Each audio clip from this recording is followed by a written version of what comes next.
El día de hoy, este panel se centra en la visión de Recrea para los espacios educativos, fortalecer el arraigo a los territorios y su cuidado, promoviendo una educación que responda a la crisis civilizatoria actual y que abra caminos de esperanza a través de un aprendizaje crítico y compartido. Nos encontramos en un momento crucial para repensar nuestra manera de habitar este mundo, cultivando un sentir pensar que permita a humanos y no humanos convivir en armonía. Con esta visión, demos inicio a este importante panel. Adelante, maestra.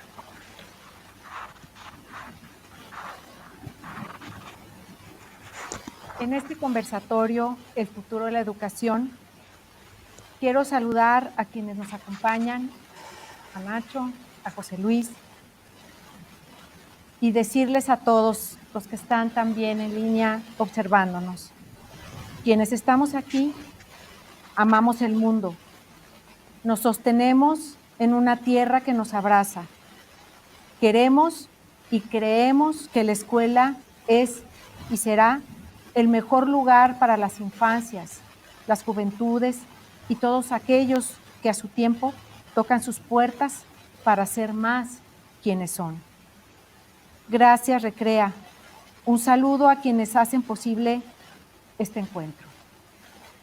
Coincidamos en una mirada que vea ese futuro de la educación con escuelas en donde sus muros también sean el aire, el sol, la vegetación o los desiertos en que viven sus alumnos, sus tradiciones, la manera de nombrar cada objeto que valoran en sus espacios.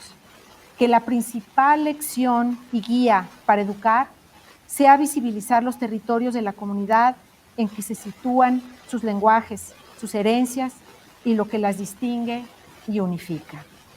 Gracias, Ignacio Alonso Carrasco y José Luis Grosso, por estar aquí.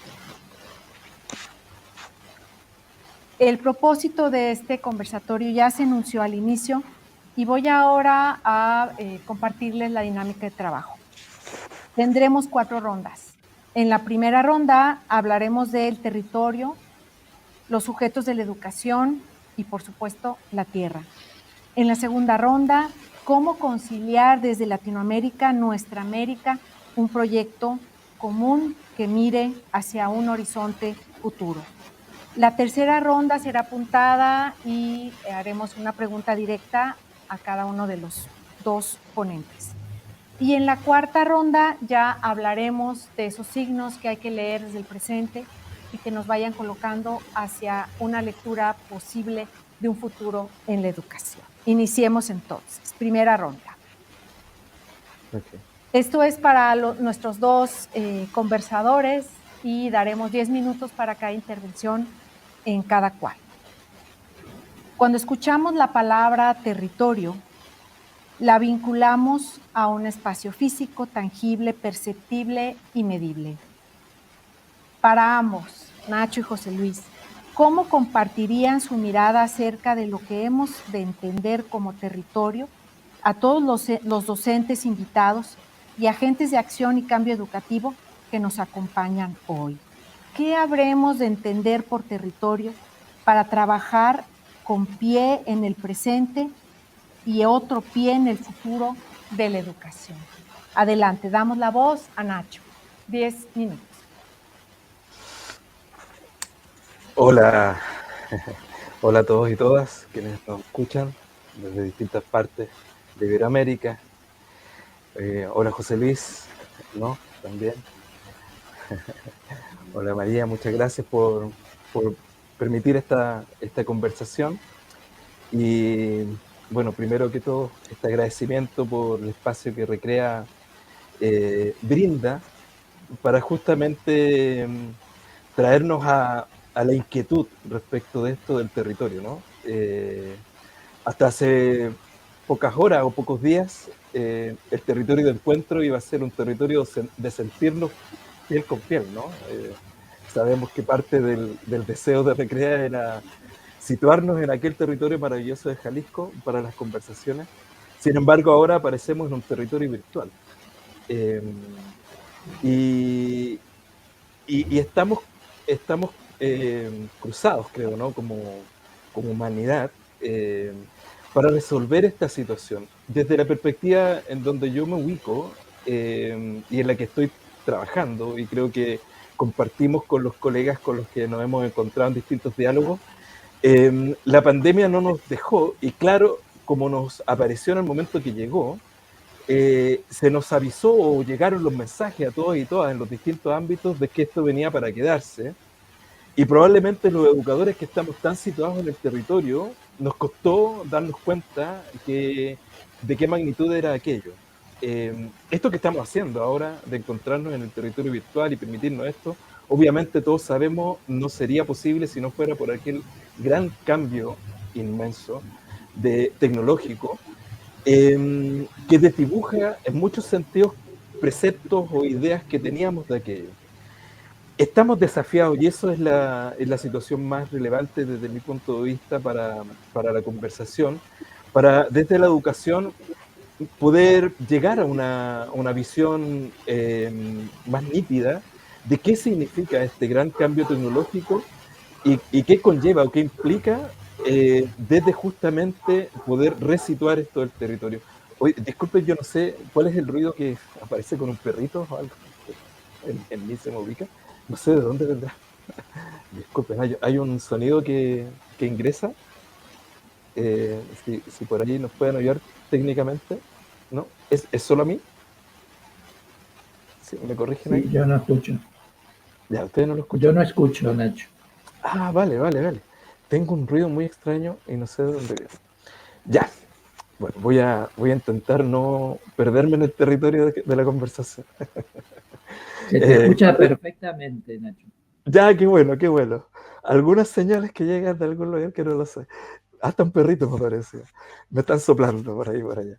Bueno, este desafío, ¿no? del territorio, y por eso creo que cuando en las conversaciones internas José Luis colocaba esta conversación como un punto de partida, me parecía inmensamente relevante. Yo por ahí comentaba que este fin de semana fui al encuentro a un encuentro en el territorio que actualmente estoy viviendo familiarmente. Ustedes sabrán que Chile es una franja larga y angosta, no es lo que en distintas partes del mundo se enseña. Es así, gráficamente es así. Atravesar Chile es atravesar toda Europa. Entonces, y yo me fui, en este momento estoy en Santiago, donde todavía sigo trabajando en muchas de mis cosas, pero tomé la decisión de irme a Valdivia, que queda a 900 kilómetros de Santiago. Estoy en una maratón gigantesca en este año en que vivo a 900 kilómetros y trabajo a 900 kilómetros. Me muevo muchos kilómetros semanalmente. Sin embargo, eso fue motivado justamente por esto que tiene que ver con ir a la búsqueda de nuestro propio territorio, del territorio que nos pertenece. En mí habita mucho la pregunta por nuestro mestizaje. Mi búsqueda personal, científica, educadora, ha sido por la comprensión de nuestras cosmovisiones, e inicié como un Winca más, como dirían los mapuches, ¿no? Los Wincas eran todos aquellos que no eran pertenecientes al Gualmapu. Entonces los primeros Wincas fueron los Incas, ¿no? Que era el nuevo... Y ellos eran los Incas, seguramente por eso le decían los Incas, y cuando llegaron los españoles ellos hablaron del nuevo Inca, el Hue Inca, ¿no? Y por eso hablaban del Winca. Y todos los Wincas quedamos como a todos aquellos que no eran pertenecientes al Gualmapu. Actualmente se sigue como viviendo un poco esta concepción de los Wincas, aquellos que no somos originalmente de la cultura mapuche. Pero indudablemente somos mestizos, qué duda cabe, ¿no? Todo mi rostro lo muestra, ¿no? Todos mis rasgos muestran aquel mestizaje. Sin embargo, vivimos desde la ciudad, desde nuestra historia colonial, todos como mestizos, dándole la espalda a toda aquella historia ancestral. Y yo he hecho ese viaje desde que comencé en este camino de la educación. Y gatillado por esto de la pandemia, ¿no? Del forzarnos a lo tecnológico, como que la pandemia vino a extender fuertemente, ¿no? Esto, ¿no? Alta tecnología, pero la necesidad de conservar el encuentro. Todos nos dimos cuenta que no era lo mismo celebrar un cumpleaños con una tortita todos juntos, y nos dimos cuenta a poco andar que no daba lo mismo. Podíamos hacer reuniones virtuales para compartir con amigos y tomar una cerveza cada uno desde su lugar, pero no es lo mismo. Todos necesitamos el encuentro, obvio que necesitamos el abrazo, necesitamos sentirnos. Entonces, eso no ha acabado. Tenemos que resolver aquello como humanidad hacia adelante. En lo personal, yo hice eso. Durante este año he estado en esto. Y el fin de semana estuve en una celebración de un Huetripantu mapuche, en la comunidad cercana donde me fui a vivir, en donde estoy reconectando.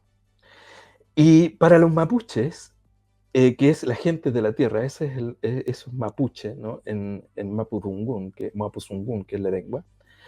Y cuando hace años empecé a indagar para comprender más de esto, mapuche es toda aquella persona que vive en su mapu. Porque mapu, si bien es tierra, y así en muchos lugares todavía se enseña, ¿no? Mapu es la tierra, y podría ser entendida como la misma Pachamama, como lo entienden las culturas más del norte. Mapu, en la cosmovisión mapuche, no es esencialmente eso, no es la reina de la Mapu, no es Gea, como lo entendían los griegos, etc. No, es otra cosa. Mapu es el espacio de habitar. Lo que más se parece a la concepción de Mapu es la concepción a la que yo he llegado después de haber estudiado mucha ciencia, porque mi origen es desde la ingeniería eléctrica y todo lo que tiene que ver con la cibernética después de Varela, y en las concepciones del doctor Maturana, que perfectamente uno las puede encontrar relacionadas con la relatividad de Einstein, cuando aquello, desde la ciencia moderna, desde la ciencia compleja, se habla del espacio temporal, ¿no? Del espacio presente, continuo, cambiante, en donde el futuro y el pasado no son más que otras formas de vivir el presente, porque no hay otra, porque el futuro no existe, el pasado tampoco, porque se acaban en el momento que se acaba nuestra posibilidad de existencia, y eso es lo que hablaba mucho el doctor Maturana, ¿no? El vivir es el presente, y ellos hablan del presente continuo cambiante, y cuando los mapuches dibujan su cultrún y hablan de la cosmovisión, que es el cruce, miren lo increíble, el cultrún mapuche, aquello que toca la machi para llevar a su comunidad a un encuentro en el momento presente, y toca el tambor, que no es otra cosa que el latir del corazón, lo está tocando permanentemente para que uno empiece a sentirse en ese corazón y nos conectamos todos y todas en un rito, está tocándolo. Ese cultrún mapuche tiene dibujado dos ejes, y cada uno de esos ejes, uno es el eje cósmico y el otro el eje vital. El eje cósmico va de lo macro a lo micro, y del macrocosmos al microcosmos aparece en el medio el meso, el momento del medio, espacialmente. Y el otro eje, el eje vital, del pasado al futuro, y toca en el presente. Por lo tanto, el presente, que es el lugar donde vivo, se juntan el espacio-tiempo en el presente continuo cambiante. O sea, la cosmovisión mapuche, pero no es la única, porque lo sabían también los taoístas, etc. O sea, sabemos quienes hemos indagado un poco en las culturas centrales, que la humanidad completa sabe que todo se vive en el presente. No hay otro momento, no existe otro. Entonces los mapuches hablan del mapu como aquel lugar donde habito, donde me encuentro en mi presente continuo cambiante con todo mi entorno circunstancial que permite la vida, no otra cosa. Si yo estoy aquí, vital, vivo, sintiendo las señales de ese presente continuo cambiante, entonces estoy vivo, estoy comprendiendo lo que me está pasando, ¿no? Y eso da la posibilidad de que logres percibir más allá de los 5 sentidos que en algún momento se nos enseñaban en la escuela, ¿no? O sea, sabemos hoy desde la neurociencia y todo lo que conocemos nuestra corporalidad, que nuestra multisensorialidad es mucho más grande, ¿no? Percibimos de muchas más formas que lo que permite solamente ¿no? nuestro prefrontal. Son muchas más las señales. Nuestro cuerpo es un cuerpo vivo que cohabita con el entorno. Y el mapu, el territorio mapu, es el territorio que habito. Por lo tanto, el mapuche se le dice o da a comprender o da a entender que es aquel lugar que habito en el momento que estoy viviéndolo. Yo soy mapuche en el entorno que habito, porque lo entiendo, porque lo conozco, porque lo siento, lo percibo. Y desde ahí viene todo lo que tiene que ver con el Kimán mapuche, que es el conocimiento. Y el conocimiento, una de las cosas principales es ver, observar. Hay 4 maneras del conocimiento. No las voy a desglosar ahora porque ya nos extenderíamos demasiado. Pero 2 de aquellas muy relevantes. Aprendes observando tu entorno. O sea, si tú ves que los pajaritos en tal época salen todos corriendo, se van de un lugar a otro lugar, bueno, ojo, ten atención a eso, ¿no? Algo te están diciendo. Si los pececitos están corriendo más rápido, bueno, algo hay, ¿no? Si el viento sopla más helado, está soplando más fuerte, bueno, algo pasa, ¿no? Si la gallina cacarea de una forma distinta es porque algo viene, etcétera, ¿no? Todas esas cosas que nos dan señales. Nosotros en la ciudad podemos encontrar las nuestras, ¿no? Observa el entorno para aprender de él y entonces conviértete en un mapuche de ese entorno. Y lo otro es conversando, no solo conversando con las personas, conversando con todo tu entorno. Entonces yo diría que, como síntesis de esta primera parte, desde la perspectiva en la que yo me encuentro hoy trabajando, estamos desafiados desde siempre, ¿no? La humanidad ha estado desafiada. La humanidad que hace 10.000 años comienza con la agricultura y la ganadería y nos cambia todo, ¿no? Y aparece, ¿no? Y empieza a generarse nuestro ego gigantesco de creernos los dueños, ¿no? Los homo deus, como por ahí lo situaba ¿no? un intelectual. Pero la humanidad tiene 200.000 años, entonces hay una cultura más grande, ¿no? Ese ser tecnológico que avanza en una tecnología cada vez más acelerada, se desafía para reencontrarse, desde mi punto de vista, con su ancestralidad, para reconocerse allí, ¿no? Y yo creo que la gran pregunta es, ¿cómo hacemos? Y esta es una gran respuesta, ¿no? Aquí estamos ocupando la mejor tecnología para reencontrarnos cara a cara, para hacer conversaciones significativas.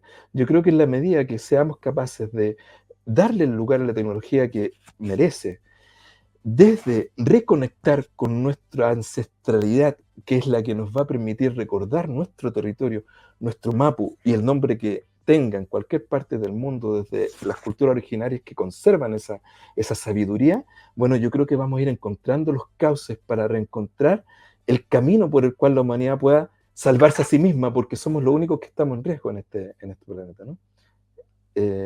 Perdón si me extendí un poco. Gracias, Nacho. Sin duda alguna, toda esta mirada que nos lleva a colocarnos en una comprensión de la cosmovisión y estar sensibles a todos aquellos signos que nos rodean, nos ayudan a configurar y dar el primer paso para esta discusión. Ahora vamos a escuchar la participación de José Luis, que nos dice respecto a cómo explicar el territorio a los docentes que nos acompañan para ir ampliando este horizonte de comprensión y situarnos más allá de esta idea de territorio como espacio físico. Adelante, José Luis. Gracias, Flor, gracias, Nacho. Y un saludo para todos los maestros de Jalisco, un abrazo inmenso, un abrazo grande como el territorio. Y eso es lo primero. Voy a conversar un poco con lo que Nacho acaba de exponer de una manera tan hermosa. Y eso es lo primero que yo diría del territorio.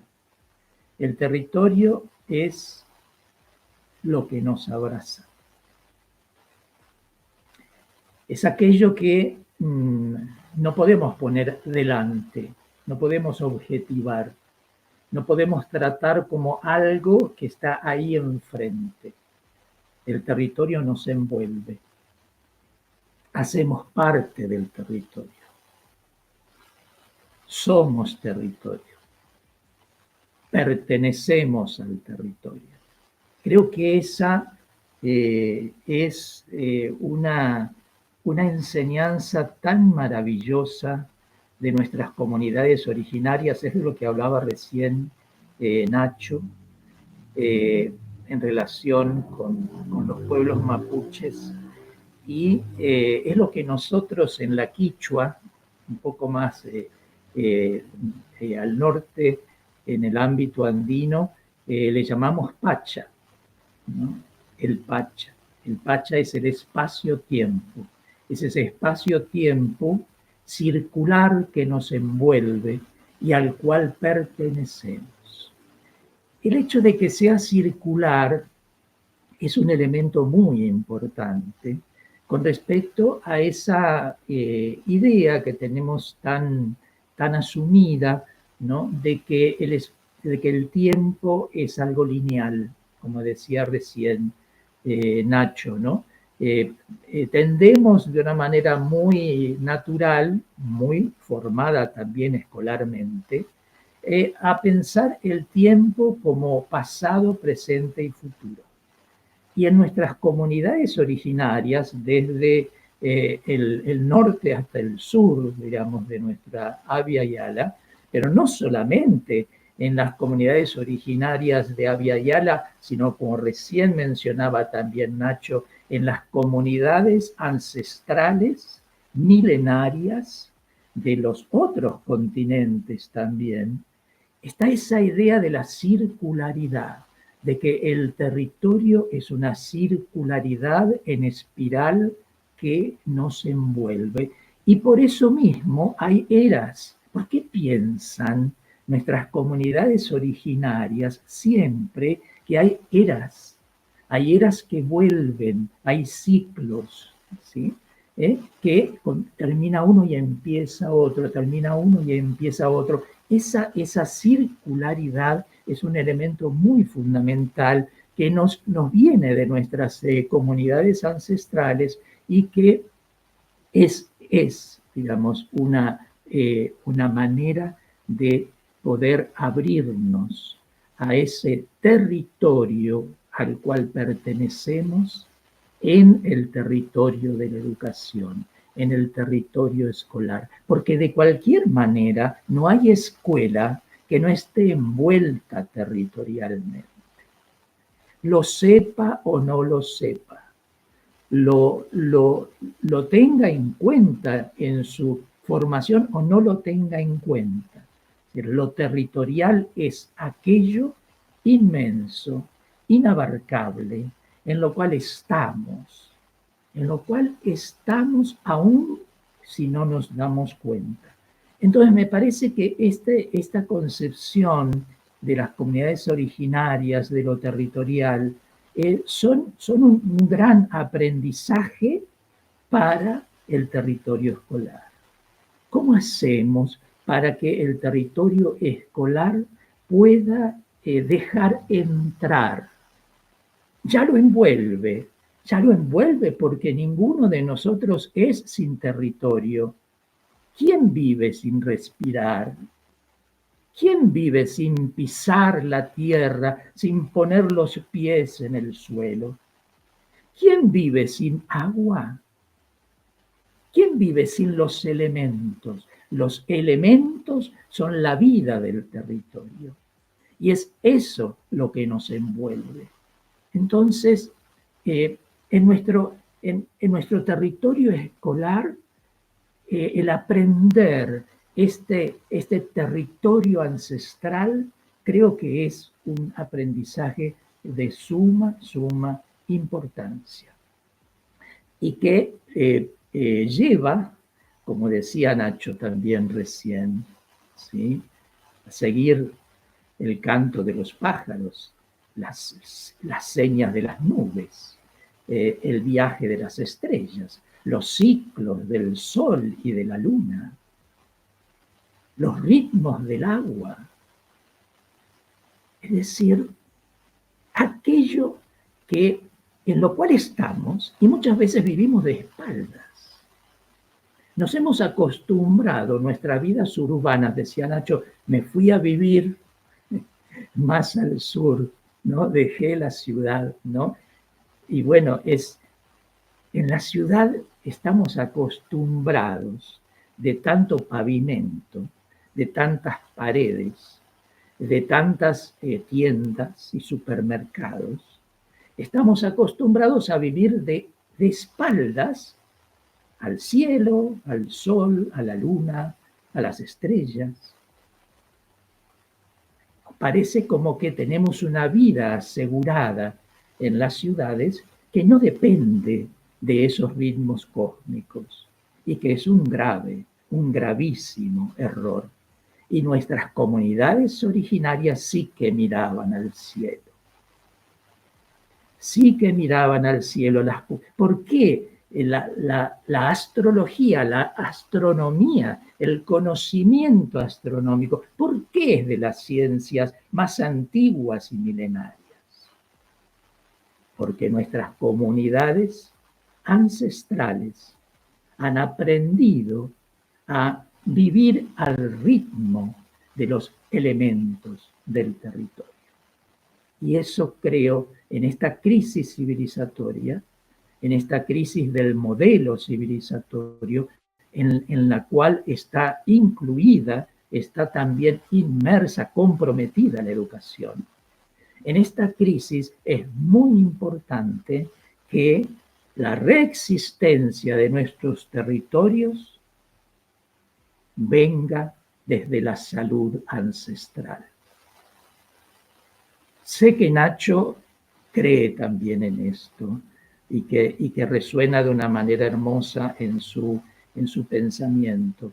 Pero esto, ¿no? Reexistir en nuestros territorios es volver a la salud ancestral. Porque no estamos bien. La crisis del modelo civilizatorio, ¿sí?, es como si fuera una enfermedad crónica. Una enfermedad crónica de la cual a veces ni cuenta nos damos y que no diagnosticamos. No hay quien la diagnostique. Pero esto de vivir de espaldas al cielo, al ciclo de los astros, al ritmo del agua, a la fertilidad de la tierra, al ciclo de las semillas, al cuidado de las plantas, al canto de los pájaros, el vivir de espaldas, ¿sí?, nos tiene enfermos. Y entonces creo que lo territorial es salud, es principalmente salud. Yo diría, si tuviera que decir, si ustedes me empujan y me arrinconan y me dicen, diga en una sola palabra, ¿qué es esto de la pertenencia a lo territorial? Es salud. Es salud. Salud en el sentido grande de la palabra. Es decir, como decía Nacho, es habitar este espacio-tiempo en consonancia con él, buscando la armonización con él. Entonces, yo diría esto y lo dejo acá para no extenderme demasiado y para también dar la palabra y que esto sea una conversación. Gracias. Las palabras de ambos, esa coincidencia, y también decirle a los maestros que nos acompañan que estas vivencias que nos comparte Nacho desde Chile, José Luis desde Argentina, también nos obliga a poner la mirada en nuestro México con más de 60 comunidades indígenas, también con su propia cosmovisión y con esos a veces esplendores que los miramos como ruinas arqueológicas, pero que esas comunidades están vivas en nuestra América y están presentes también en nuestro día a día, y nos cruzamos con ellos en las escuelas, nos cruzamos también con alumnos que hablan otra lengua y están absorbidos en una educación estandarizada y en español. Hablo del caso de nuestra nación. Con eso cerraríamos la primera ronda, en la cual dialogamos y conversamos en relación a territorio, a este concepto probablemente inacible, pero necesario de deslindar de esta interpretación meramente tangible para avanzar hacia la segunda ronda, en donde pediremos a Ignacio, a Nacho, que nos platique respecto al siguiente punto. ¿Cómo conciliar desde Latinoamérica, nuestra América, un proyecto común? Abrazar sus diferencias, pero potenciar sus similitudes.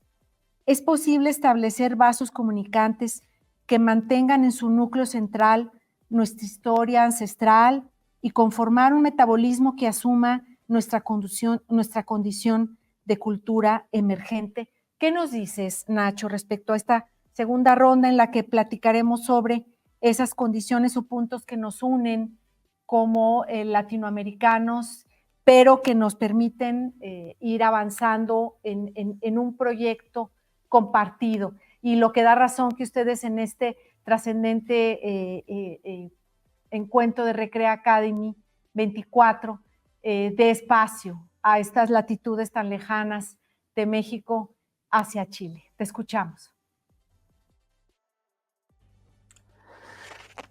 Gracias, Flor. Y disculpa, antes te dije otro nombre, perdona, es que nada que ver, Flor. Seguramente los nervios, igualmente en estas cosas, aunque sea así, uno también tiene nervios, ¿no? Somos de carne y hueso. Pero qué bueno que ya estamos conversando y nos vamos tranquilizando. Y bueno, escuchaba tus palabras de invitación y no puedo evitar suspirar me pasan muchas cosas al escuchar la invitación reflexiva, porque me remueve en muchos sentidos en ya aquella parte en donde es difícil colocar pie de página, ¿no? O reforzar algunas ideas porque ya vienen del ensueño, ¿no? De lo que uno imagina. Entonces perdónenme si en alguna parte ya digo cosas que son solo del corazón, ¿no? Porque no van a haber referencias de esta parte. Porque, claro, y me acordé mucho de Giordano Bruno. Quizás los educadores, y bueno, si hay algún educador o educadora que no conozca la historia de Giordano Bruno, un gigante, una historia muy linda, muy bella, porque bueno, en la época pasada, o sea, hace 500 años, antes de que Galileo pudiera generar el artefacto que permitió finalmente identificar que Júpiter particularmente tenía, ¿no?, las 4 lunas galileanas, que son las que finalmente dan aterrizan o le dan el puntapié final a las ideas, ¿no?, heliocéntricas, ¿no?, y entierran el geocentrismo, ¿no? Obviamente con toda la historia que ya sabemos, ¿no?, para aquellos pensadores. Bueno, un poco antes, Giordano Bruno, un clérigo, él soñaba con que las estrellas eran soles. Entonces no tenía medio de comprobación porque no había, ¿no? Galileo hizo el telescopio después. Entonces él se lo soñaba. Fue tan grande su sueño que él salió a predicarlo. Como buen creyente, él sintió que ese mensaje venía del Señor. Entonces él decía que la obra del Señor era más grande que lo que los humanos creían y por lo tanto los soles tenían estrellas o sea, las estrellas eran soles y por lo tanto había más planetas. Y bueno, la historia fue triste para él porque la Inquisición lo quemó en la hoguera, ¿no? Por andar diciendo eso. Yo estoy lejos de sentirme así, pero en una parte me aparece la ensoñación, porque cuando tú dices, bueno, ¿qué nos une en América? Y yo hace mucho rato siento que estamos tan combinados en nuestro continente a hacer una suerte de nuevo renacimiento intelectual para nuestra parte, ¿no? No tenemos para qué llamarlo mundial, pero para nuestra América, porque en el momento que Europa hace su propio renacimiento, en la crisis del traspaso del medioevo a lo que vino después, en la que se encuentran todas estas ideas, ¿no?, incluyendo la de Giordano Bruno, lo que pasaba, uno puede hacer esa interpretación, hay muchas interpretaciones, pero una de ellas es que estamos en la crisis, ¿no?, de una sociedad que se resquebraja, nuevas cosas, tecnología también, mediante, etcétera, nuevas ciudades, nuevas formas de relaciones, y ante esa crisis, bueno, una de las cuestiones fundamentales que hizo que el pueblo, ¿no?, la gente de Europa se salvara a sí misma para conservarse familiarmente entre ellos y ellas, fue recurrir a las historias antiguas, ¿no? y hubo mucho recobrar, bueno, ir a las historias antiguas. Y evidentemente las historias de Grecia y bueno, y todos los que estaban allí potenciando iluminación mayor, ¿no? Para un momento de crisis, bueno, ayudó, obviamente. Necesitamos, cada historia de crisis requiere un momento en que el pensamiento tiene que reubicarnos allí donde están las fortalezas humanas, ¿no? Las fortalezas de la vida. Y tal como la vida ha pasado por muchos momentos de crisis en que se ha extinguido y vuelvan a ser de las cenizas, ¿no? La humanidad en crisis recurre siempre a su historia pasada, porque en los abuelos y abuelas encontramos las historias que tienen que ver con nuestra historia común, con lo que nos hace ser humanos, ¿no? Y nosotros en América tenemos un acervo cultural increíble, que nos cuesta mucho reconocer, porque evidentemente la historia fue contada por los vencedores en armas, ¿no? Y los vencedores en armas cuentan la historia y someten el resto y nos fuimos quedando con aquello, ¿no? Y nos ha costado mucho reivindicar las historias ancestrales en toda América, ¿no? Lo que pasa en México no es distinto a lo que pasa acá en el sur de Chile, o lo que pasa en Centroamérica, lo que pasa en Brasil, en Venezuela, y he tenido la suerte y la posibilidad de compartir con hermanos y hermanas en distintas partes de nuestro continente, y las urgencias o las necesidades de quienes somos mestizos es la misma. Tenemos muy poca cultura de reivindicación de nuestro acervo cultural. Fíjate tú lo maravilloso que es, por ejemplo, para el pueblo neozelandés, en el momento que aquel país socialmente decide colocar a la par a la cultura maorí. Y no sería lo mismo lo que le ha pasado a Nueva Zelanda, incluso ante la respuesta compleja del COVID, en donde la cultura neozelandesa, con una muy buena democracia, pero no me cabe la menor duda que eso tiene que ver también con cómo se llevan las cosas de fondo, ¿no? Y las cosas de fondo tienen que ver mucho con cómo respetamos la cultura pasada, ¿no? La cultura que nos hace compartir en el mismo territorio. Por eso las palabras se unen. O sea, me puedo reencontrar con mi territorio, puedo abrazar mi territorio, pero si no soy respetado por el contexto donde vivo respecto de aquello que hago desde mi territorio, entonces no, seguimos viviendo sometidos, seguimos viviendo colonizadoramente. Entonces, ¿cómo nos descolonizamos en América? Lo tenemos que hacer desde la historia personal, o sea, hay un recorrido individual y no es con menos dolor, es súper doloroso. Cada vez que uno toma una decisión de ir hacia el encuentro de la historia personal, individual y recrear aquellas cosas que nos conectan, siempre es un desafío, porque al momento que tomo esa decisión, algo tengo que dejar a un lado, algo tengo que abandonar, algo tengo que soltar de esta cultura que nos envuelve en la comodidad, que nos envuelve en la perplejidad, que nos envuelve en vendernos cosas que no necesitamos. Entonces, claro que es difícil porque tenemos que hacerlo en la interna, en lo familiar, y ahí está el niño, niña pidiéndonos cosas, está el adolescente pidiéndonos cosas, bueno, todos. Yo no estoy exento de problemas de ese tipo, o sea, por favor, ¿no? O sea, cualquier interrogación que vayan a hacer después en los familiares se van a encontrar con un Ignacio lleno de problemas y dificultades cotidianas ante eso. Por supuesto, vivimos una sociedad occidental que nos pone en la complejidad permanente. Pero ahí es donde yo creo que justamente en América Latina tenemos un pulso importante para reencontrarnos con esas fuerzas, ¿no? Y en cada comunidad, en cada lugar y en cada ciudad, porque finalmente esto se resuelve fuertemente también en las ciudades donde el desafío es mayor.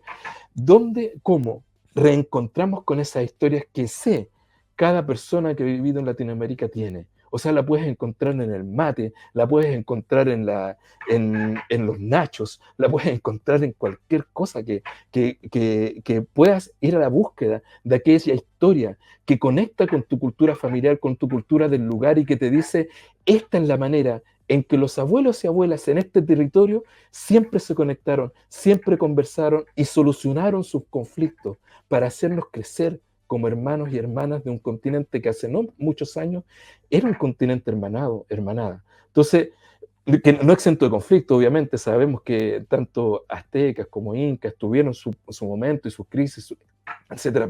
Pero sabemos que buena parte de la cultura, de las culturas americanas, conservan, incluso hasta el día de hoy, acervo matrístico, y disculpe la palabra, la podemos extender en otro momento, pero lo matrístico, la cultura matrística que la humanidad recreó por más de 150.000 años, aquella cultura en donde los objetos que se veneraban era la circularidad, como bien decía José Luis hace poco, ¿no? La circularidad, el compartir, el abrazarnos, el colaborarnos, siempre fueron durante más de 150.000 años lo principal para la humanidad. Y es eso lo que hizo nuestro lenguaje y nuestro mayor potencial como cultura. Ese rescate en América Latina lo tenemos más cerca que en muchos otros lugares. Y yo creo que ahí hay un encuentro maravilloso en el cual nosotros como continente podríamos hacer el nuevo renacimiento, que sería maravilloso para nuestro continente. Muchísimas gracias, Ignacio, por tu respuesta. Y por ahí dice esa frase poética y filosófica, ¿no? Que el árbol no puede tocar desde sus brazos las raíces, pero cuando sus hojas caen y se vuelven hojarasca, lo abrazan y forman parte precisamente de ese todo. Entonces, continuamos en esta segunda ronda y una vez más enunciamos la pregunta detonadora, que como bien dices va a gatillar una respuesta para José Luis: ¿cómo conciliar desde Latinoamérica, nuestra América, un proyecto educativo común que abrace nuestras diferencias, pero también nos una en nuestras situaciones comunes que compartimos? Adelante, José Luis. Gracias, Flor. Bueno, voy a seguir rodando la palabra de Nacho, porque lo que ha dicho Nacho al final es lo primero que yo iba a decir. Entonces, algunos preferimos hablar de Abya Yala y no de América Latina, por dos razones. Una, porque es una manera de nombrarnos, no desde las divisiones establecidas por los estados-nación, sino desde un lugar ancestral común. Yo creo que no se trata tanto de construir ese lugar común, porque existió durante miles y miles de años.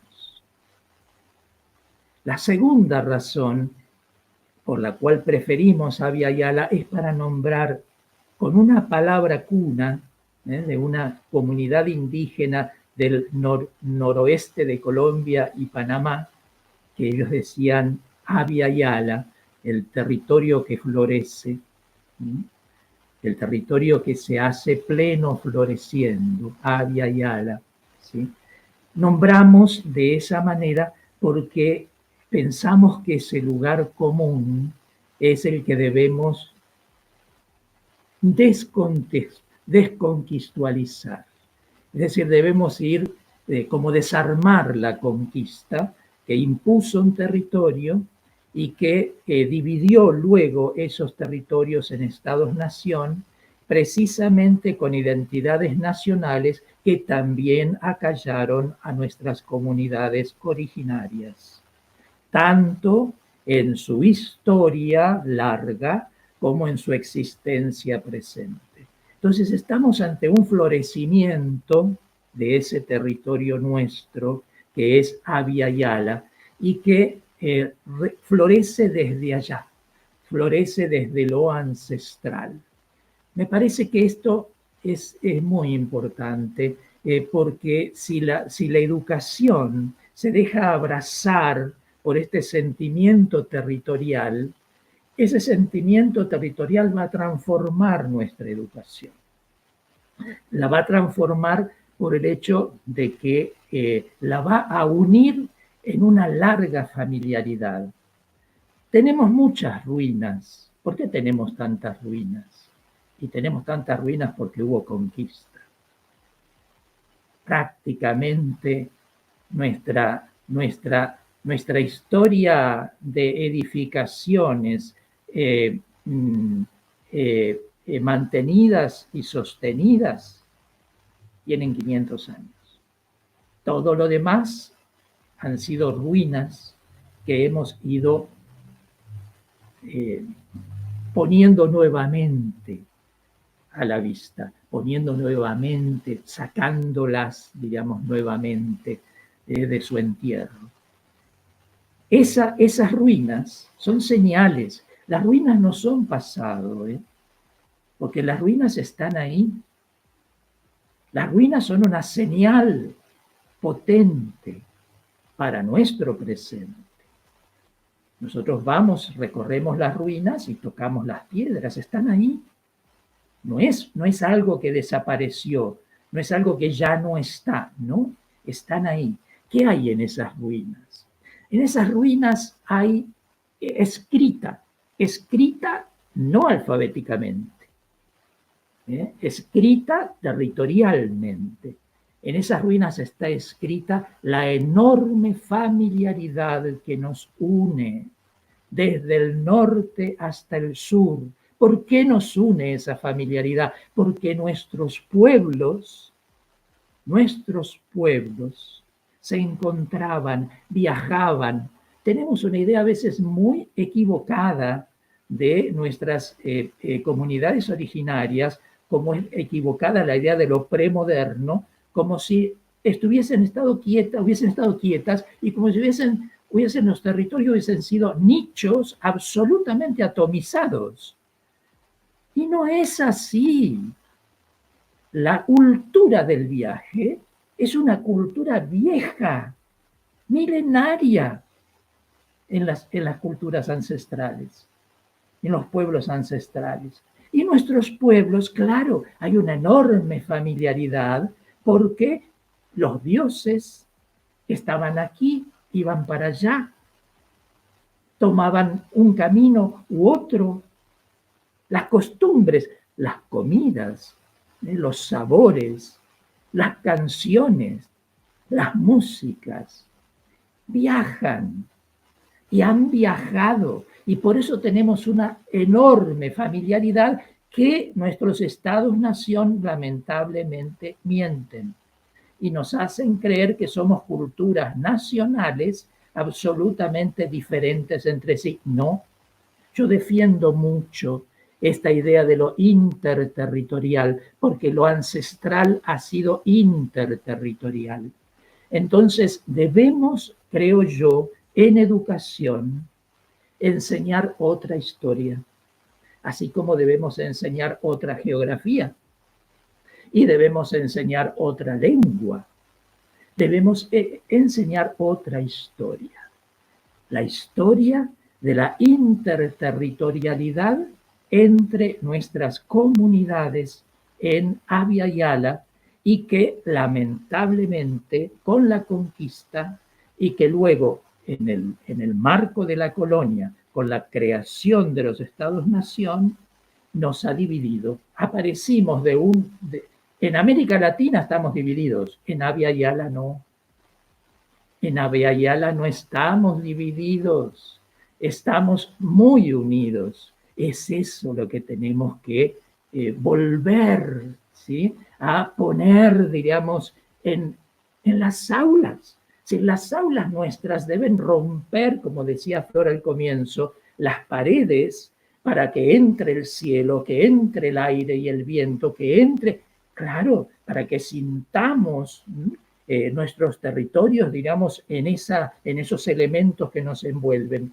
Pero debemos romper esas paredes para que la interterritorialidad de nuestros pueblos ancestrales, que son actuales, ancestral no es pasado, No nos equivoquemos. Ancestral no es algo del pasado que ya no existe, no. Así como las ruinas están ahí, pues lo ancestral está también ahí.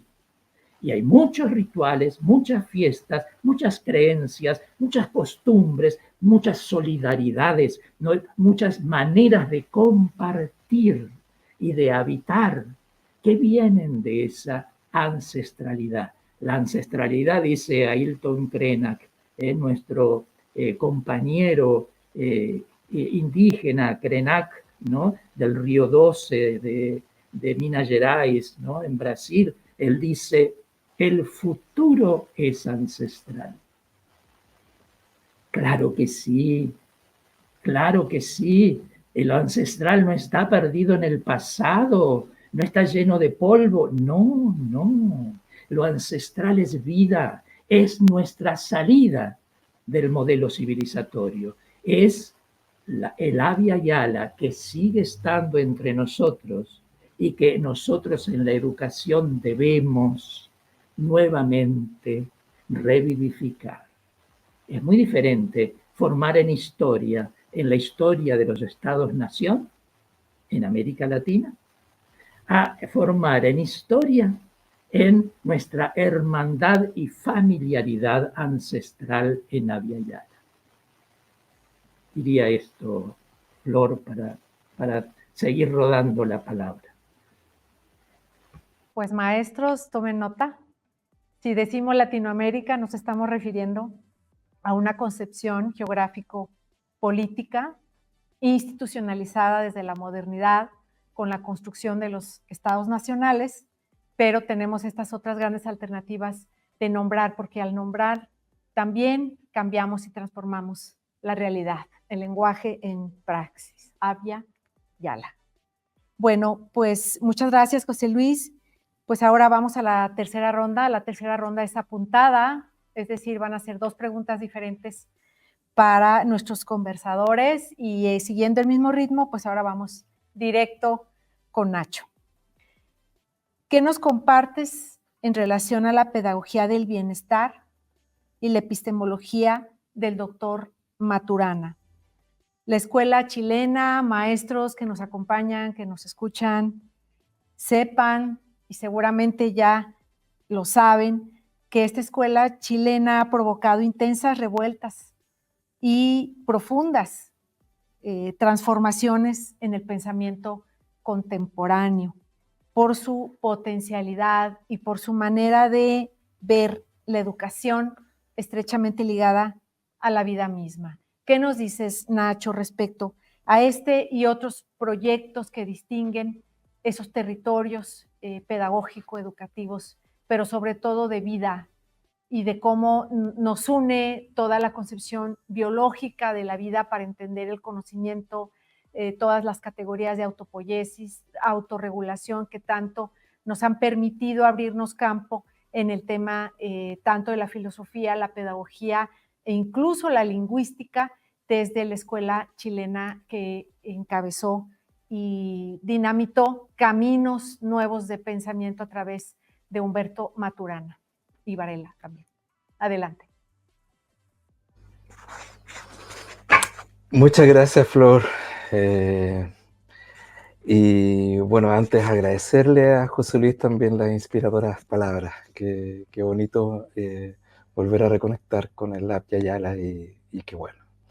Gracias por volverlo a traer para que no se nos vaya, ¿no? Y todos hagamos eso, ¿no? De nombrarnos como tal. Y bueno, Flor,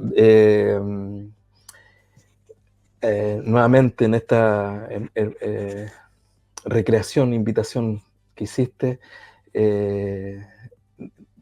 no dejan de pasar cosas, ¿no? El doctor nos dejó también en pandemia, no hace mucho,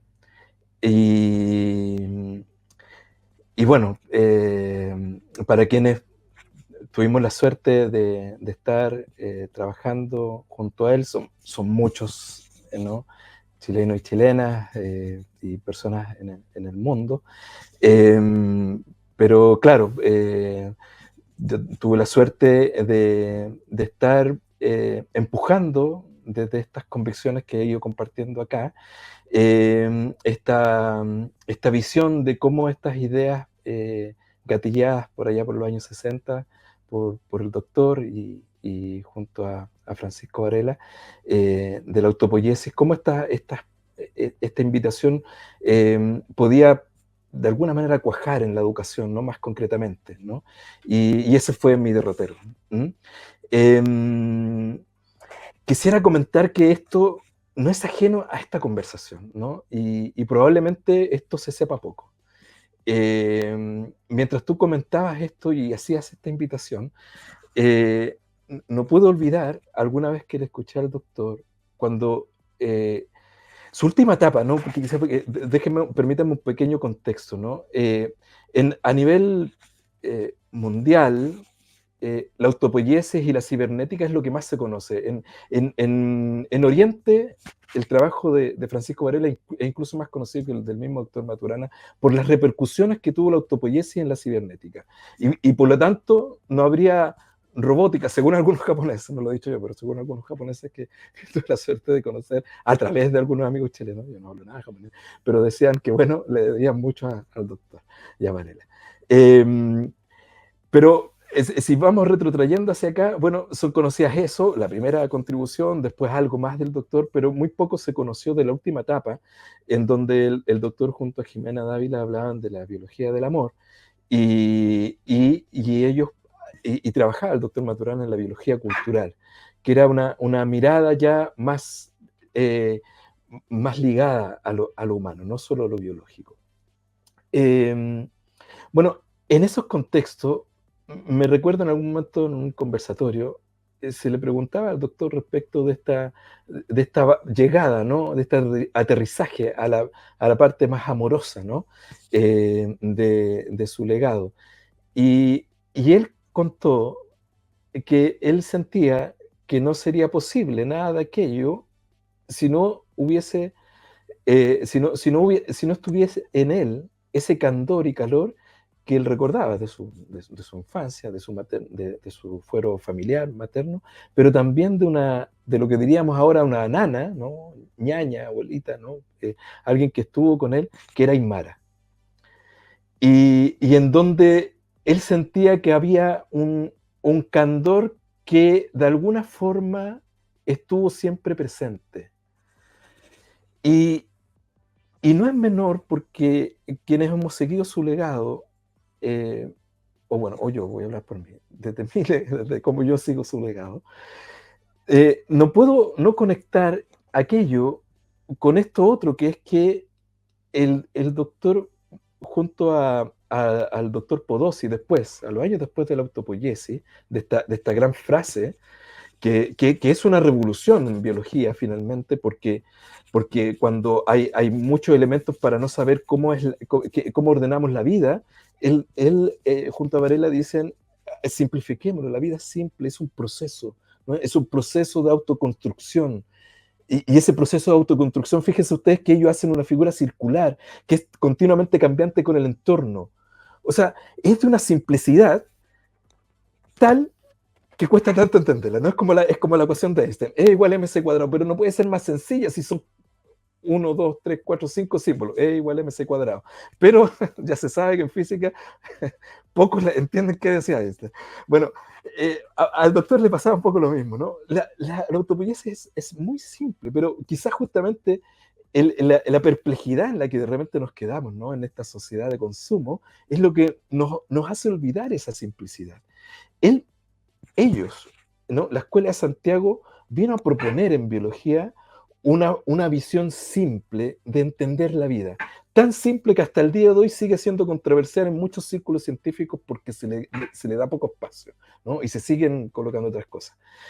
O barreras a veces, ¿no? Para que aquello se enseñe más.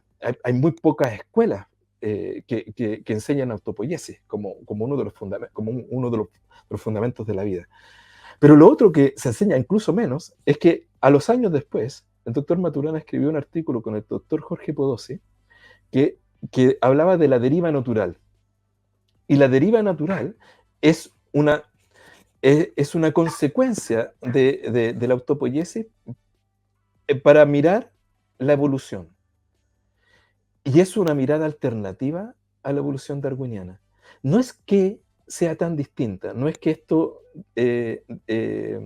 haga un contrapunto a la evolución darwiniana y la niegue en absoluto, no.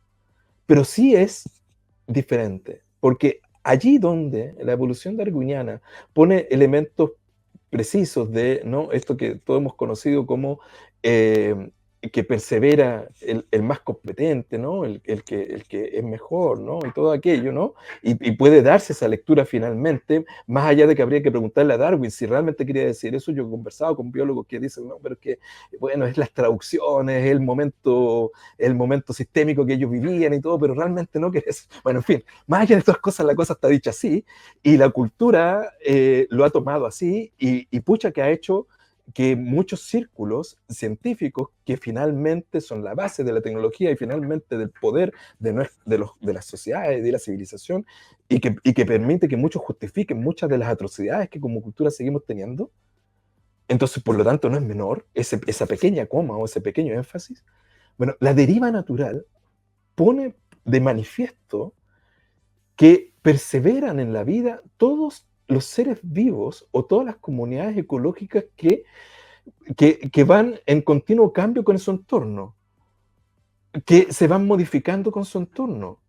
No hay mejores y peores. La transformación es continua de todos los seres vivos que van modificándose con su entorno. Y esa transformación continua es la que hace que, por lo tanto, en un momento actual, estemos mamíferos y los herederos de los dinosaurios, que son las aves, y sigan existiendo las mismas bacterias que hace miles de millones de años atrás. O sea, si solo quedan los mejores, hay muchos que supuestamente debieran haberse extinguido. No.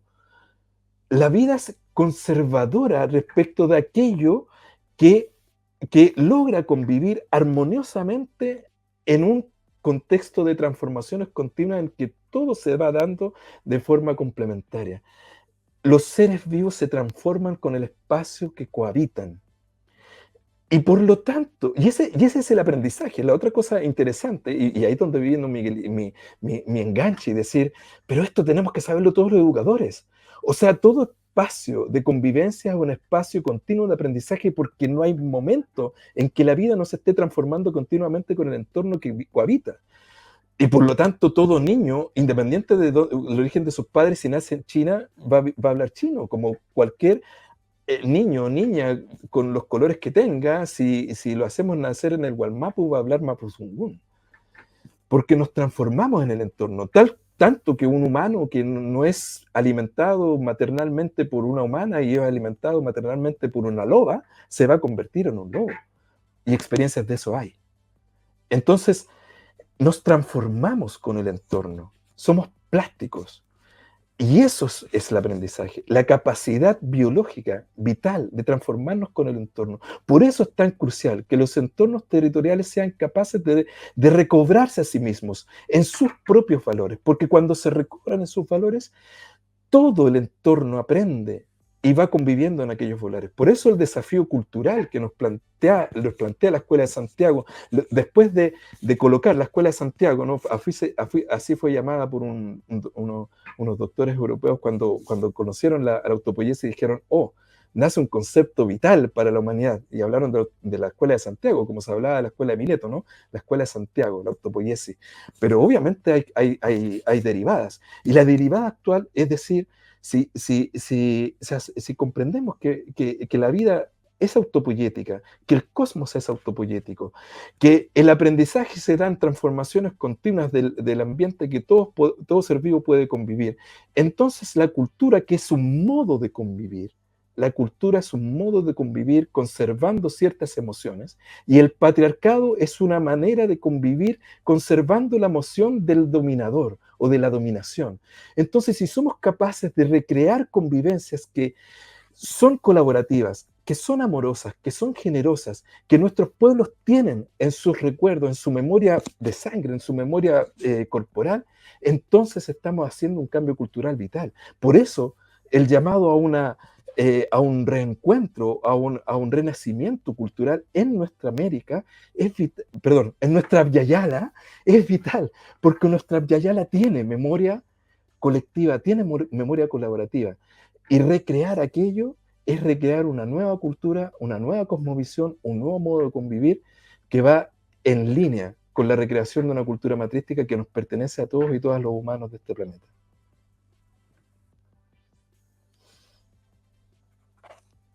Auditorio, gente que nos acompaña, no podemos terminar el año sin acercarnos a la primera obra que nos abre la puerta a estos conceptos, que es El árbol del conocimiento, de Humberto Maturana y Francisco Varela, disponible en muchas editoriales. Y bueno, es un libro que nos va a permitir entender mucho de estos conceptos que estamos discutiendo aquí, y recordarles que ahí mismo se menciona, y seguramente, Nacho, estarás de acuerdo en la anécdota del Martín Pescador, ¿no? En donde Maturana nos dice, estamos muy acostumbrados a una inteligencia racional y lingüística, pero el Martín Pescador, que mide la distancia del pescado que va a colocar en su pico para sobrevivir, y calcula el tiempo en el que el pescado viene bajo el agua en el río, mide la altura de la rama en donde está postrado para poder, y mide su caída en el aire de acuerdo a su peso y volumen, y mide y calcula el tiempo de movimiento abajo el agua para salir triunfante con esa presa sobre su pico para poder continuar el ritmo y la danza de la vida. Que acostumbrados estamos a que la inteligencia debe ser lingüística, que la inteligencia debe ser racional, y que la inteligencia, desde la arrogancia humana, creemos que es exclusivamente de nuestra civilización, cuando hay inteligencia en todo el reino animal, hay inteligencia en el sol, hay inteligencia en todo lo que nos rodea. Muchas gracias por este inspirador momento, Nacho. Y pues bueno, ahora va la segunda pregunta apuntada. Antes de concluir a nuestra cuarta ronda, el tiempo todavía nos favorece, y es para José Luis. Desde Argentina nos habla José Luis. ¿Qué hay en relación a la experiencia sensible y el conocimiento en el espacio educativo? Digo otra vez, experiencia sensible y conocimiento en el espacio educativo. Sabemos que has estado involucrado con metodologías de la narración y con todo lo que tiene que ver con esta lectura y semiopraxis de los territorios. ¿Qué nos dices al respecto, José Luis? Gracias, Flor. Fíjate, Nacho, que hay una cierta fama de que entre chilenos y argentinos hay como cierta pica, ¿no? Pero que aquí no va, ¿no? Debe ser porque somos más bien mapuches y andinos, que estamos hermanados, diríamos, en el corazón. Y estando hermanados en el corazón, sentipensamos, y el sentipensar no nos divide, sino que al contrario, siendo diferentes en la diversidad, aprendemos unos de otros, y eso es la maravilla de la educación. La maravilla de la educación no es enseñar, la maravilla de la educación es aprender siempre, siempre todos y todos juntos. Esto creo que es lo sensible. Creo que es eso lo del sentipensar. Lo sensible nos hace necesario no aislarnos ni separarnos para aprender, sino estando juntos y atendiendo las señales. Así como hablabas recién, Flor, del Martín Pescador, ¿no? Atendiendo a las señales del pez. Pues estar atentos a las señales sensibles es aquello que nos hace comprender que los aprendizajes no son tanto cuestión de la cabeza, sino que son más bien cuestión del corazón y de la intuición. Ser inteligentes de corazón, ser inteligentes de intuición, me parece que eso es, digamos, el camino por donde creo yo, ¿no? Y donde por lo menos en la medida en que yo trabajo, ¿no? En que hago algo, digamos, trato de hacerlo, digamos, en este sentido, ¿no? De una formación, porque ha estado obsesionada, y todavía lo está en gran medida, no solamente en las escuelas, sino en las universidades, con formar la cabeza, formar cabezas. Y formar cabezas genera un fuerte individualismo, y en vez de formar corazones, Debemos formar en el sentimiento. El sentimiento es algo que nos reúne y que nos hace inteligentes. Porque no puede haber nada más inteligente que la colaboración. No puede haber algo más inteligente que lo comunitario. No puede haber algo más inteligente que compartir. ¿Qué puede ser más inteligente que eso? Si en gran medida nuestra enfermedad de hoy, ¿sí?, y nuestros problemas de hoy, en gran medida pasan precisamente por este culto al individualismo, este culto al nombre y apellido, este culto a la salida personal individual, ¿no?, a este trepar y subir y subir y subir.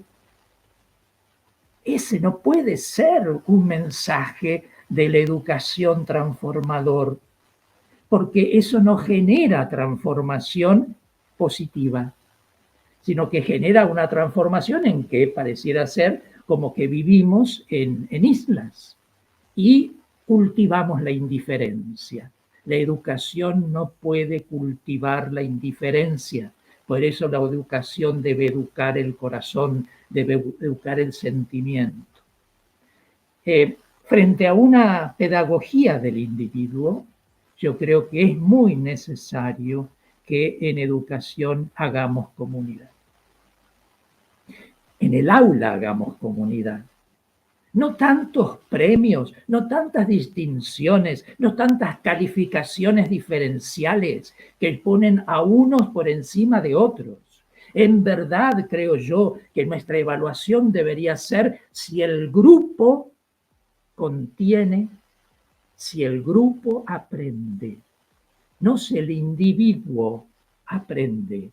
No es el individuo se destaca por encima del resto, sino si juntos construimos algo a lo largo del año, pero ayudándonos unos a otros, complementándonos unos a otros, no en una competencia entre nombres y apellidos. Me parece que esto es sumamente importante si es que queremos que nuestra educación sea transformadora, y sea transformadora en dar respuesta a la crisis civilizatoria en la que estamos. No una pedagogía de la velocidad, sino que aprendamos la demora, la lentitud. Los procesos son lentos, no son instantáneos, pero pareciera ser como que estamos obsesionados en la cultura de la velocidad y como que la educación apunta a esta pedagogía en la velocidad. Y es muy importante que nos demoremos. Es muy importante que aminoremos el paso y que sepamos acompañar distintos procesos. Algunos son rápidos, otros son lentos. Pues los procesos lentos son aprendizajes extraordinarios. Y en nuestros grupos de estudiantes, si nuestros grupos de estudiantes aprendieran que no pueden destacarse, ni conocer, ni promocionar sin los otros, sino que es el grupo en realidad el que promociona, porque es el grupo el que aprende. ¿Qué ganamos? Pues que aprendemos comunidad. Ese es el gran valor.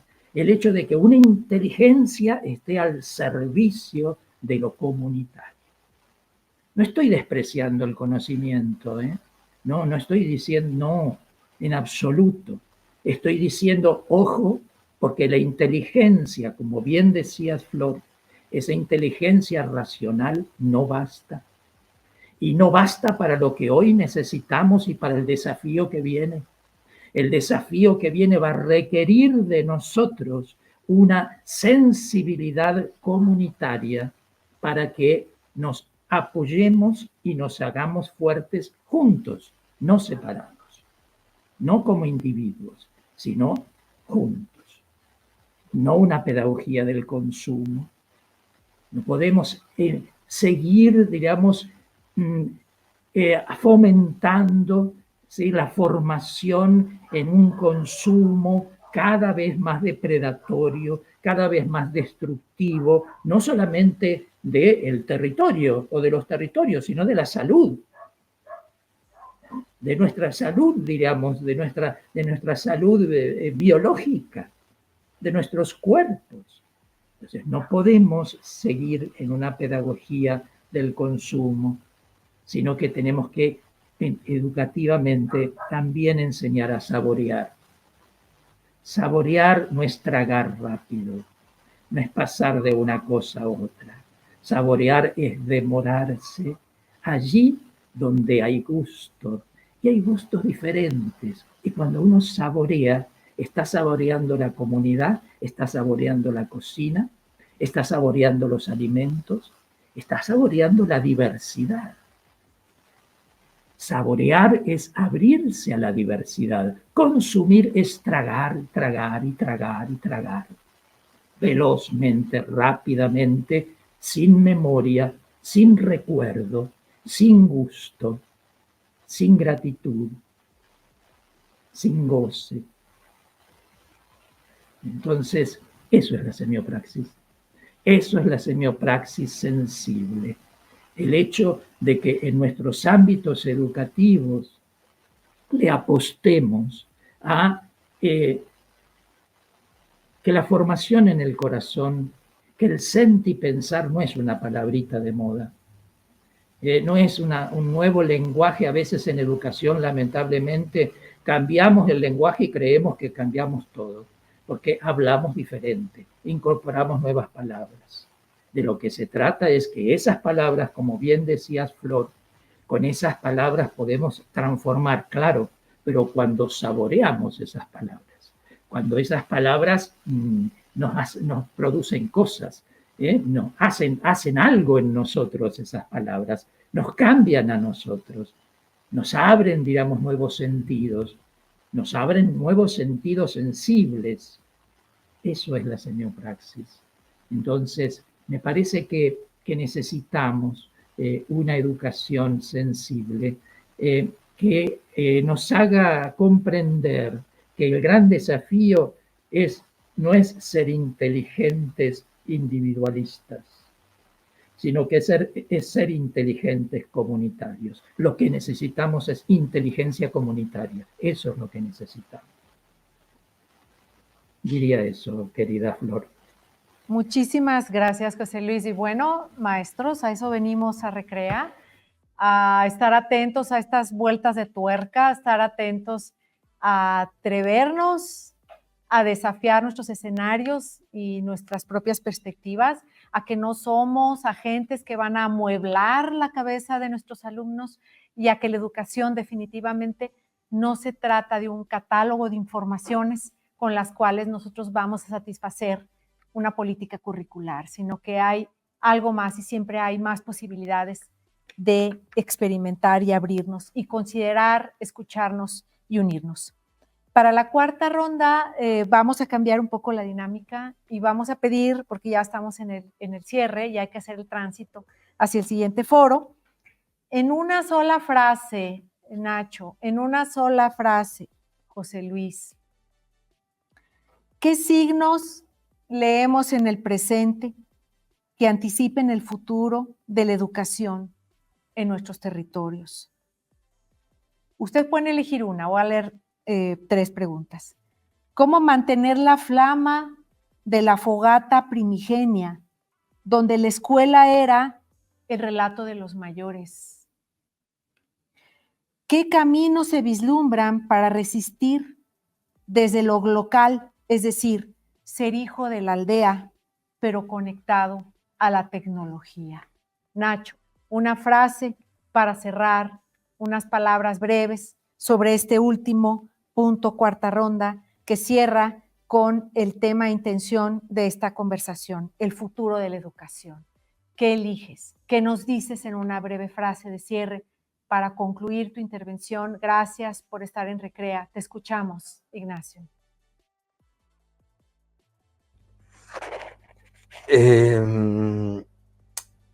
Muchas gracias.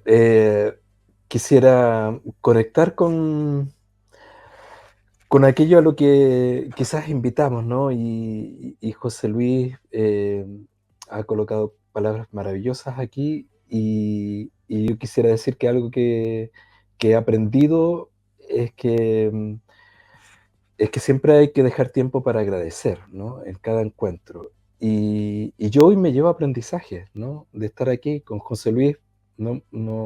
No es que nos veamos cada... tengamos una amistad íntima, creo que es primera vez que conversamos así. Así es que para manifestar el modo en que escucho que ambos deseamos que la educación se encamine, yo diría que es poder escuchar más. Yo me voy conmovido de que José Luis haya vuelto a traer a mi palabra el Abya-Yala, ¿no? Para que mi sentir mapuche, al que estoy queriendo llegar y aterrizar para estar más conectado, más presente, recuerde de aquí en más que estamos en el Abya-Yala. Me quedo con estas últimas frases también que José Luis ha regalado respecto del sentipensar, ¿no? Y de cómo la intención del aprendizaje comunitario es el camino. Creo que allí, en mi propio ser, tengo mucha tarea aún por hacer. Y quiero agradecer la oportunidad que Recrea ha promovido y la enorme plasticidad de amigos y amigas que tuve la suerte de conocer en la versión anterior presencial, que sé que deseaban que esto fuera así, no fue así, pero la enorme resiliencia que han tenido para tenernos aquí igualmente, el cariño profundo por lo que han hecho durante todos estos años, el cariño inmenso por lo que sé que están haciendo y que sepan que muchos de nosotros, pero voy a hablar por mí, comprendemos las enormes incomprensiones que seguramente ese camino tiene, porque el camino de liderar transformaciones grandes siempre se hace en mucha soledad, cuando a veces no hay entendimiento.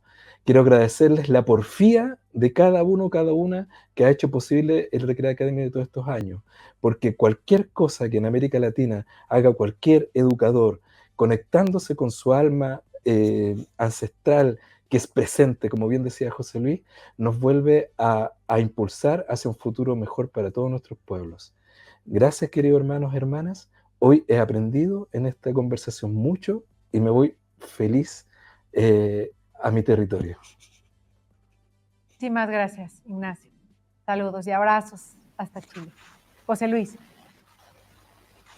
Bueno, una frase un poco larga, Nachito. Yo voy a tratar de ser más breve porque si no nos van a regañar. Bueno, gratitud, como decía mi querido Nacho, gratitud a ti, Flor, porque tus intervenciones también reforzaron mucho en el mismo tono las palabras que tanto Nacho como yo hemos tratado de compartir. Mi frase sería: dejémonos abrazar por los territorios y abracemos los territorios en educación como salida de la crisis civilizatoria. Los quiero mucho a todos. Excelente, muchas gracias. Es así como concluimos este conversatorio, El futuro de la educación, Recrea Academy 2024. Abrazo, maestros, muchas gracias por estar, muchas gracias por ser. Y hasta la próxima.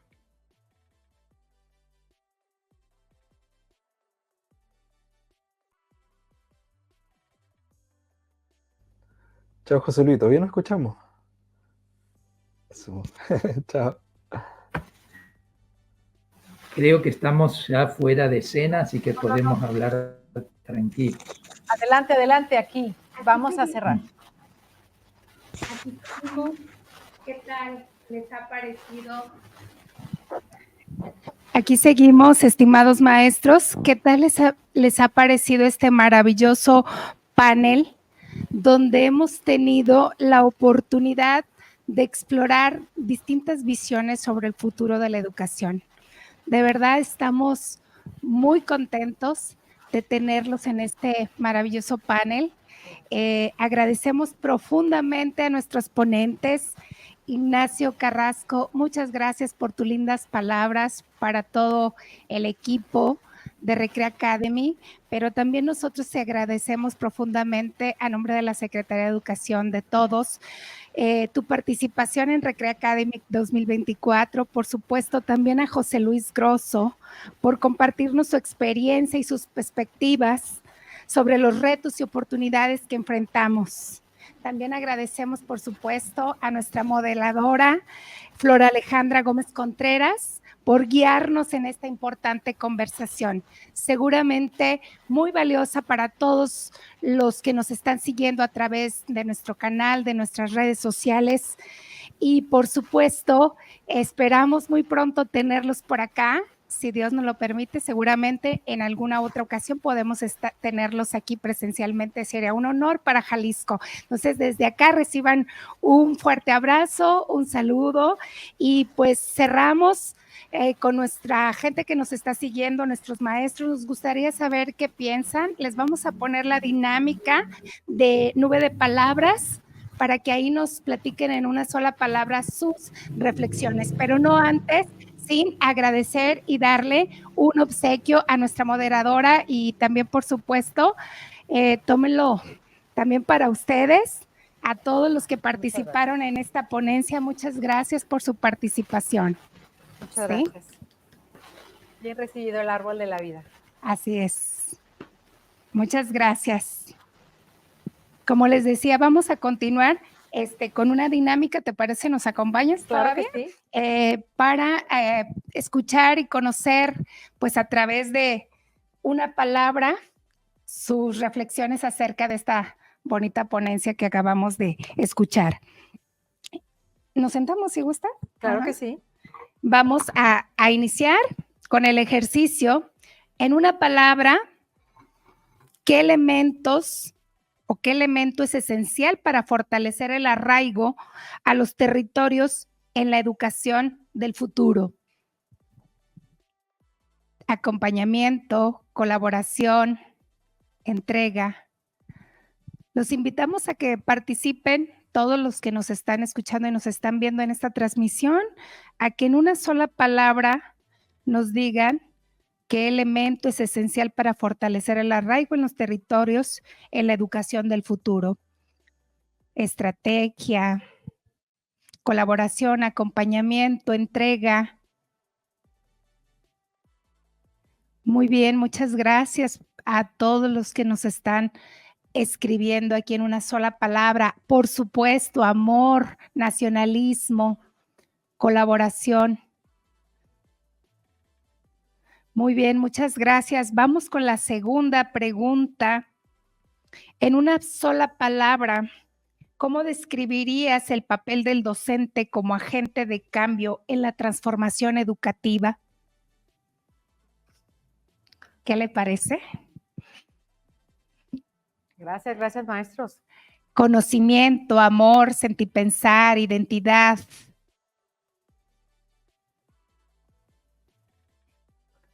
Muchas gracias, ya estamos aquí observando, guía. Sigue apareciendo amor, el que más están escribiendo todos los que nos están siguiendo en esta transmisión, en esta ponencia maravillosa que acabamos de escuchar. Muchas gracias. Conocimiento, por supuesto, también.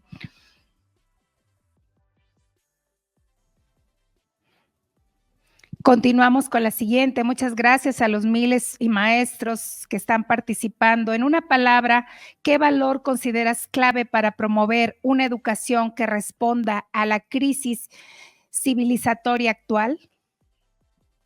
Amor, humanismo, solidaridad, respeto, tolerancia, responsabilidad, tradición, entrega. Muchas gracias a todos los que están participando.